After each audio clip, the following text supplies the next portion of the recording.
The film opens with two best friends, the uptight Katie and the promiscuous Sloan, who are looking forward to their upcoming out-of-town trip. They will be working at a farm called Ecofield Organic Farms for a month, so they can save up to go shopping at New York City. On the next morning, they get picked up by Katie's cop uncle, Jason, and will be staying at Jason and his girlfriend's place for a night before going to the farm. As they settle in the new place, Sloan suggests that they should come up with fake names during their stay in the town. Sloan comes up with the name Heather, while Katie comes up with the name Ripley. The day after, Uncle Jason dropped the two off at a station from where they will take the bus to the farm. Being the protective cop uncle he is, Jason tells them that they should come up with a safe word in case they get in trouble. The deal is, they need to send a code word at the end of every text. In other words, Jason asks Katie to send him a different code word in the alphabetical order every day. The protected expressions of the day are Apple. After the uncle leaves, the two actually need to sit tight for the transport, which is booked to show up in around 60 minutes, and they choose to stand by at the bistro. They immediately catch the interest of two townsmen and end up sharing a table with them. The two women then introduce themselves with the fake names they made up the other night, while the two men introduce themselves as brothers whose names are Jed and Lucas. The brothers offer to give them a ride to their workplace, and although Katie is initially reluctant, she gives in to Sloan's silent plea.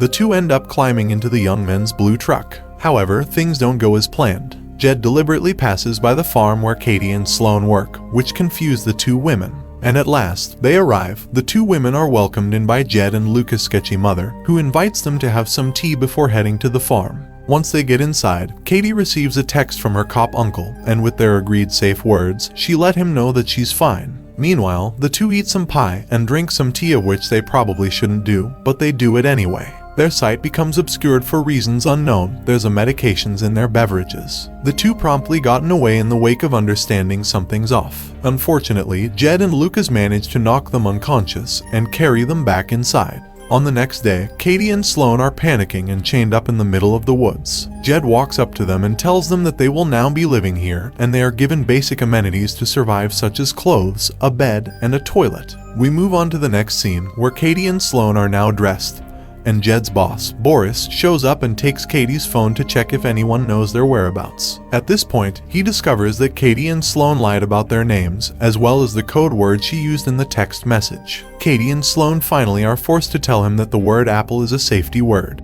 As soon as everything is back on track, Katie and Sloan are getting ready to take a bath with makeshift showers, right when the town's sheriff shows up with his gun out. As it turns out, the sheriff is a piece of shit who condones human trafficking, and he has come to rape one of the women. After the detestable sheriff gets his fill, Sloan visits a shaken-looking Katie to mitigate her. On the opposite part of town, Uncle Jason is getting stressed in light of the fact that the most recent text he got from Katie contains the very protected word that she utilized yesterday. Back inside the woods, Jed and Lucas welcome another customer who from this point on we shall refer to as Scruffy Guy. He then picks Sloan and brings her inside the trailer. Unsurprisingly, Scruffy Guy is a bit of a psycho. Back to the cop uncle, he finally makes a call to Sloan and Katie's place of work, and learns that they never showed up for work yesterday. Convinced they are in trouble, he rushes to look for them. Meanwhile, Sloan and Katie's day is just about to get even worse, because the next customer that shows up is even sketchier than before. Jed and Lucas rush to cover their heads as the next customer walks closer. Pig Mask Dude picks Sloan and takes her inside the trailer. After he leaves, it is now Katie's turn to sue the shaken Sloan. We don't know for sure what the Pig Mask Dude did to her, as Sloan appears even more traumatized than before. On the next scene, Uncle Jason reaches the sheriff's office and comes face to face with the town's perverted sheriff who we saw earlier. Here we discover that the uncle is really not simply a cop, he is truly a FBI specialist. He voices his interests and is persuaded that his niece is captured.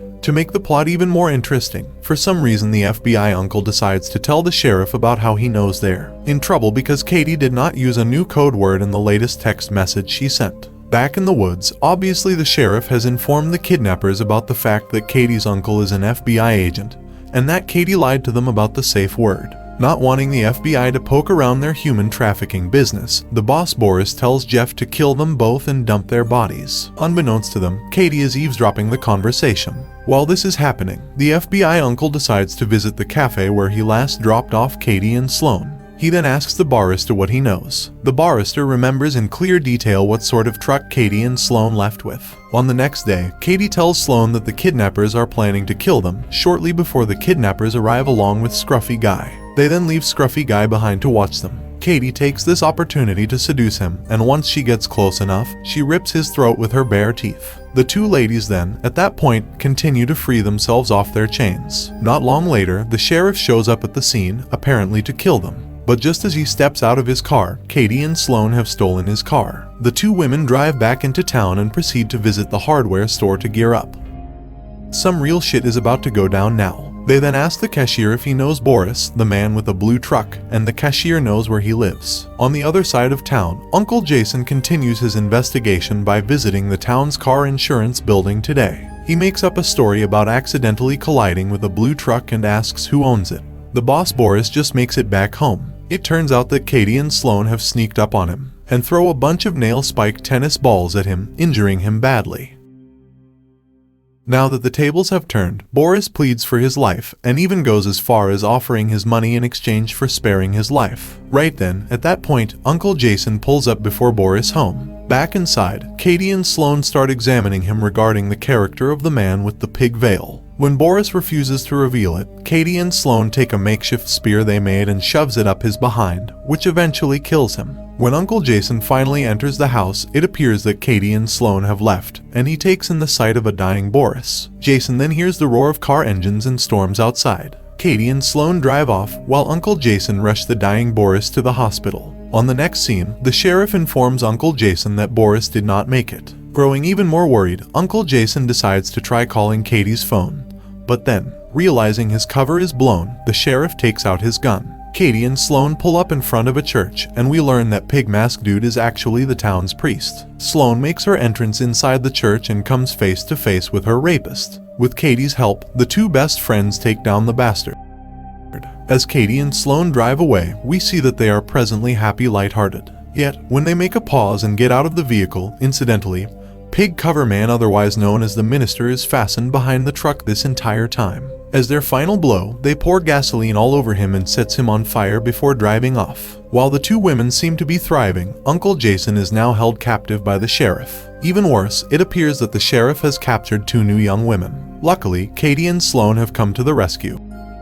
They tie up the sheriff and proceed to torture him with a game of Russian roulette. We can see now that the two women are a little unhinged, but I guess in a way we can't blame them. The sheriff begins proclaiming how sorry he is right when Katie finally finishes him off with a blow to the head. Afterwards, Katie and Sloan free the women and tell them to free Uncle Jason. Jason tries asking the women who killed the sheriff, but they won't answer out of gratitude because Katie and Sloan saved their lives. Next, Katie and Sloan pay a visit to Jed and Luca's mother's house and decides to drug her the same way that she drugged them a few days ago. They tie her up and take her to the cellar where Jed is restricted and choked. They continue to slam his head in with Homer and sticks while the mother is compelled to watch. Up next, they take her to Luca's, who is also tied up to a chair. However, instead of beating him to death, they untie him, hand him a bat, and threatens him to beat his own mother. When Lucas voices his unwillingness, they shoot him dead. Afterwards, the two women set up his body so that it looks like he killed himself. It is revealed that they plan to pin all the murders on him.